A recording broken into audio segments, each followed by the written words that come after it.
국수 밤뭉치.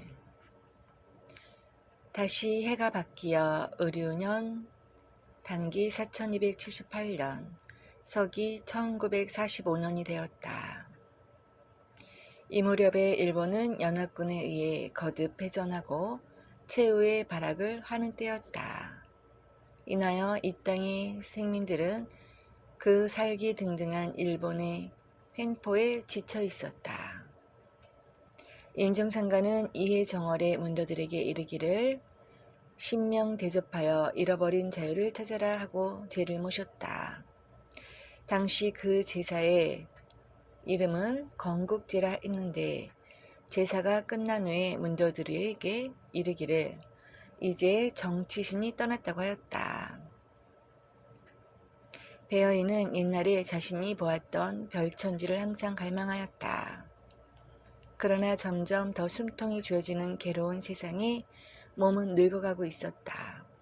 그는 평소 그 옛날에 본 별천지를 생각하면 모든 괴로움이 눈녹도 사라져 버렸고 새로운 용기가 솟아났었다. 하지만 그것이 이제는 전부가 환상이요 꿈이었다는 생각으로 바뀌고 있었다.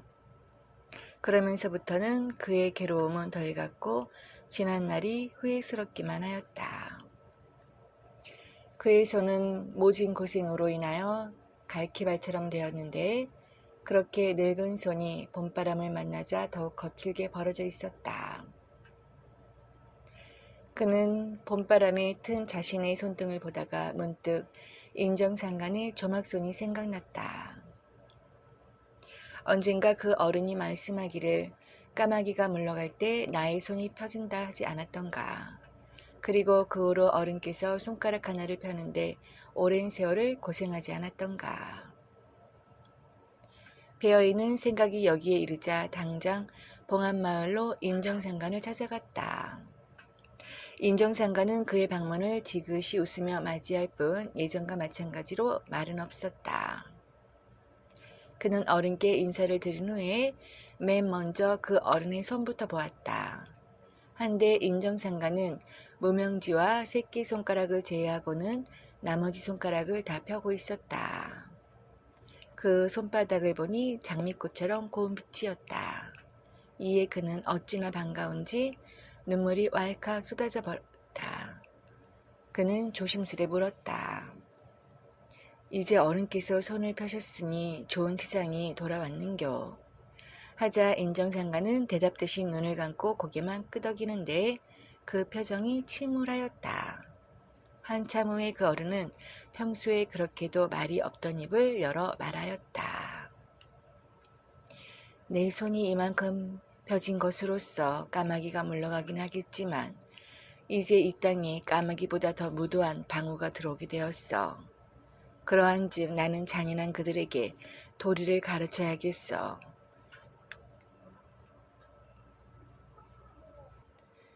그래야 우리 매긴들이 살아남을 수가 있어. 까마귀가 쫓겨가면 나는 여기를 떠나 다른 곳에서 방울을 기르며 그것들에게 도리를 가르칠 거네.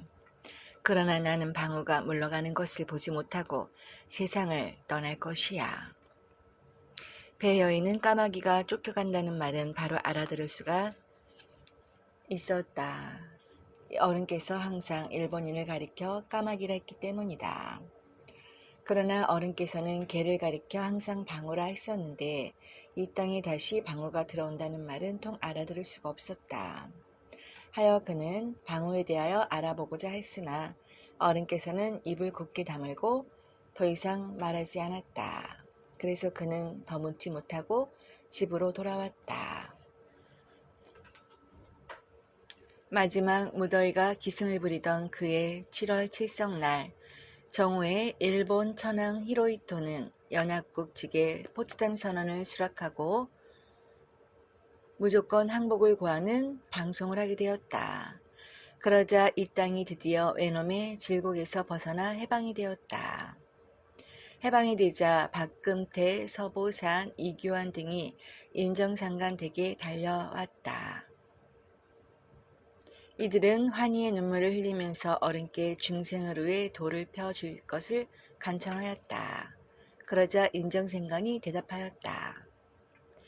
나의 돈은 장차 내 응상감이 맡아서 할 것이다. 그래도 이제부터 내가 할 일이 따로 있지. 하여 그들이 인력거를 끌고 와 어른을 모시고 떠나니 뒤따르는 무리가 수백 명이었다. 이때까지 봉안마을 사람들은 인정상간이 한갓 토끼똥이나 먹고 사는 벙어리 늙은이로 알고 있었는데 수백 명의 군중에 호위되어 떠나는 것을 보고 비로소 깜짝 놀랐다고 한다. 인력거가 정의 샘바다를 지날 때 인정상가는 무리에게 들으라는 듯이 여기가 중앙지로구나 하였다. 무리가 태인에 이르자 김경학 선생이 와서 무리 중에서 서보산을 찾았다. 선생은 서보산보다 훨씬 연상이었고 강증산 선생을 생존시에 모셨던 분이었다. 김경학 선생이 서보산에게 물었다. 옛날에 우리 상제님의 말씀이 내일은 처녀 뱃속에 있네 하시었는데 언제나 그 처녀가 아기를 낳고 그 아기가 상제님 일을 할 것인가? 이에 서보산이 대답하였다. 상제께서 말씀하신 처녀의 뱃속에 있다는 것은 처녀가 아기를 낳는다는 뜻이 아니라 진실한 처녀의 마음속에 있다는 뜻인 듯 합니다. 그렇다면 우리 인정상가님은 동정녀로 늙으신 어르신이니 이 어른이야말로 진실한 처녀의 마음을 지닌 분이 아닐는지요. 그러자 김경학 선생이 크게 감탄하고 고개를 끄덕이며 말하였다. 자네 말이 맞네, 맞아. 그러고 보니 상제님께서 치마 밑에 도통 나온다는 말씀도 하셨다네. 이때부터 김경학 선생도 와서 인정상가님을 공경히 받들어 모시게 되었다. 서보사는 선생과 상의하여 태인에 있는 옥천사 절 방을 잠시 빌려 인정상간을 모시고자 하였다. 하여 인력거가 태인 하마청 상거리를 지나는데 인정상간이 인력거를 멈추게 하고 내리시어 논두렁에 누우며 무리에게 물었다. 내가 고생 다 한 줄 알았더니 또 남았던가. 이리 가면 절 아닌가. 그러한데도 무리는 별 수 없이 어른을 절 방으로 모시게 되었다.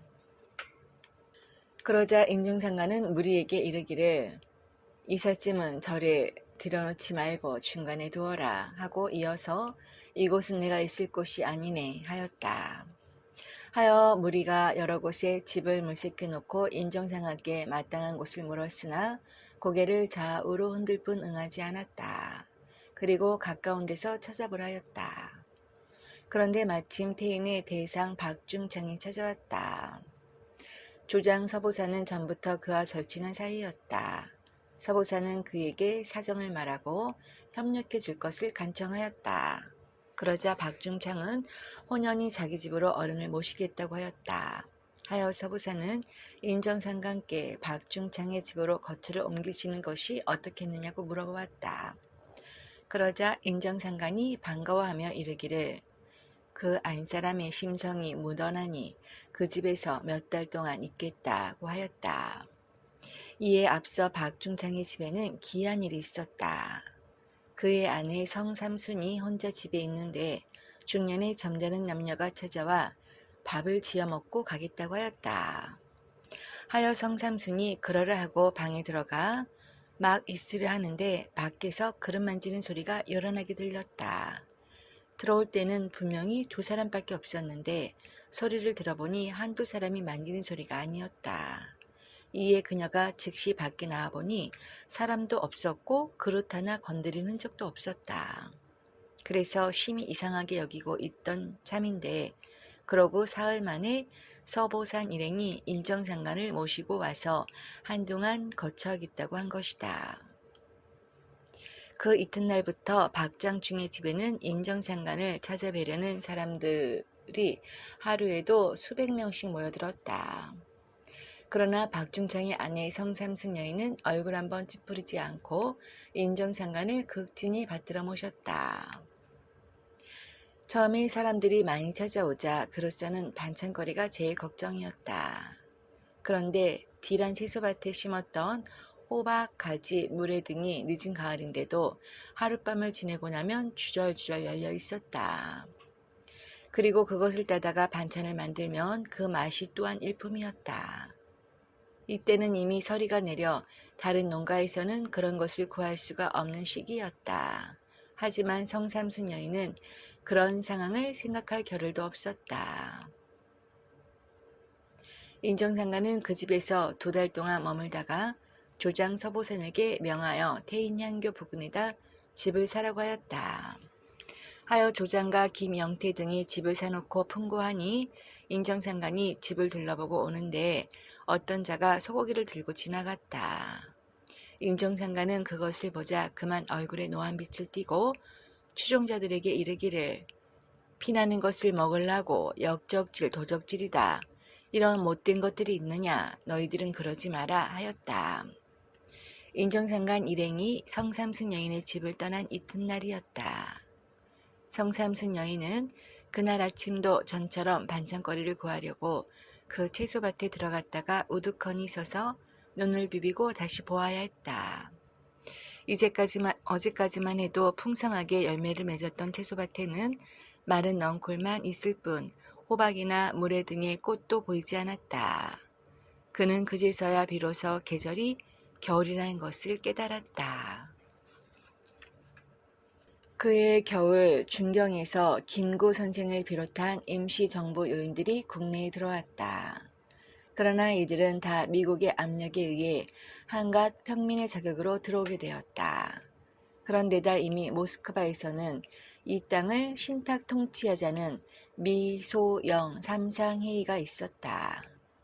이에 임정 요인들은 탁치 반대 국민총동원 의원회를 결정하고 서울에서부터 반탁운동을 지도하고 나섰다. 이나여 인정상간의 문화에서는 전국의 기출을 심히 궁금하게 여기고 있었다. 그러한 때인데 어느 날 인정상간이 조장 서보산에게 국수를 사오라 하였다. 하여 서보산이 향교 부근의 상점을 다 다녀보았으나 국수를 놓고 파는 데가 없었다. 그가 할 수 없이 되돌아가 어른께 국수를 살 곳이 없다고 말하자 어른이 이르기를 다시 나가보아 하였다. 그러자 서보사는 다시 나와 행길에 무료히 머뭇거리고 있었다. 그때 마침 어떤 여인이 머리에 보따리를 들고 지나갔다. 그 보따리 안에 든 것 중에 하나가 꼭 국수뭉치 같았다. 하여 그는 염치를 불구하고 그 부인을 세워놓고 물었다. 그 보따리 안에 무엇이 들어있소? 국수가 들었는데 왜 그러지라오? 이에 서보사는 반가워 말하였다. 그걸 나에게 팔지 않겠소. 이건 팔 물건이 아니고 딸내 갖다 줄 것이지라오. 팔라는 서보산과 안 판다는 부인이 한참 승강이를 하였다.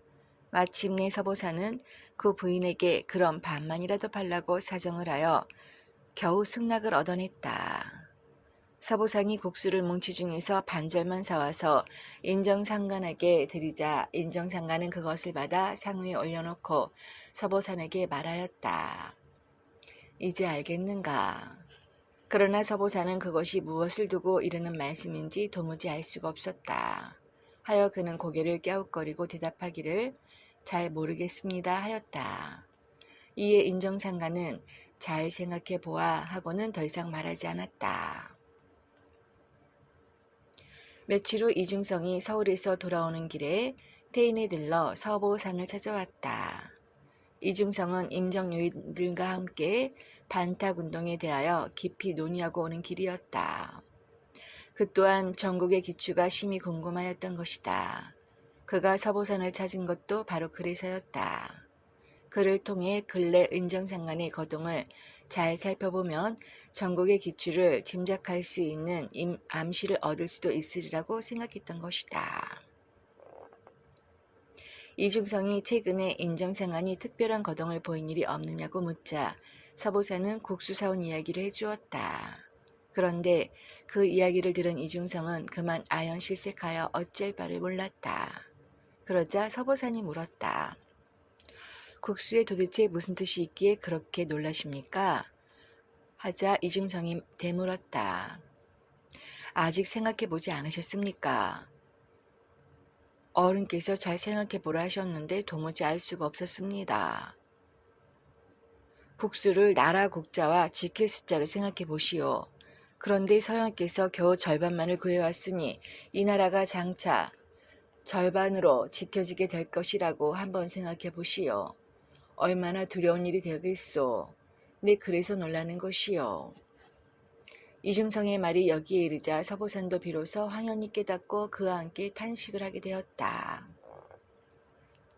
원래 서보산은 사주, 간상 등의 술서에 능하여 사람의 운명을 귀신처럼 알아맞추는 자였다. 때문에 주머니에 돈 한 푼이 없어도 그가 맘만 먹으면 어느 음식점이나 술집에서도 다 공짜로 먹을 수가 있었다. 그가 입만 열면 사람들이 대번의 구름처럼 모여들었기 때문이다. 이나여 이중성이 그와 함께 술집에서 술을 마실 때마다 일부러 술값을 내지 않았다는 말도 전하고 있다. 그런데 그는 학문과 지혜가 이중성에게는 미치지 못했기 때문에 이중성의 풀이를 듣고서야 깨달았던 것이다. 이에 겨울에 인정상가는 김경학과 서보산에게 이르기를 공부시키지 하였다. 추종자들을 깨우쳐 주라는 말씀이었다. 하여 두 사람은 추종자들 중에서 105명을 뽑았다. 그리고 태인 독양동 대학골에 있는 김씨 제시를 빌려 그 105인을 3, 7일 동안 사수하며 수련케 하였다. 인정상가는 오리가 넘는 길인데도 매일 내왕하였다. 그러자 정기병은 김씨의 제시를 마음대로 뛰어넘는 계력이 생겨났고 김병곤은 일자무식인데도 방어나라의 말을 유창하게 구사하는 등 기이한 변화가 일어났다. 그리고 다른 문도들도 다 한 가지씩 얻은 바가 있었다. 이때부터 조장 서보산을 원장이라 부르게 되었다. 인정상가는 서원장과 정기병 등에게 명하기를 법판소로 옮기겠으니 집을 준비하라 하였다. 이에 두 사람이 심고하여 얻은 바가 있었는데 그 얻은 바가 똑같았다. 하여 김제궁 금산면 금산리에 집을 사서 이사하게 되었다.